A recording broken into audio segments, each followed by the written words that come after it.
9,000 കിലോയോളം നിരോധിത പുകയില ഉൽപ്പന്നങ്ങൾ പിടികൂടി.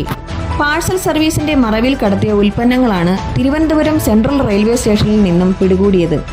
കേരള എക്സൈസിന്റെ ഇലക്ഷൻ സ്പെഷ്യൽ ഡ്രൈവിനോടനുബന്ധിച്ച് തിരുവനന്തപുരം ജില്ലാ special squad circle inspector Tony ജോസിന്റെ നേതൃത്വത്തിലും തിരുവനന്തപുരം റെയിൽവേ സംരക്ഷണ സേനയും സംയുക്തമായി നടത്തിയ പരിശോധനയിലാണ് പാഴ്സൽ സർവീസിന്റെ മറവിൽ ചെരുപ്പ് എന്ന വ്യാജേന കടത്തിയ 900 കിലോയിലേറെ നിരോധിത പുകയില ഉൽപ്പന്നങ്ങളുമായി അനിൽകുമാർ എന്നയാളെ പിടികൂടിയത്.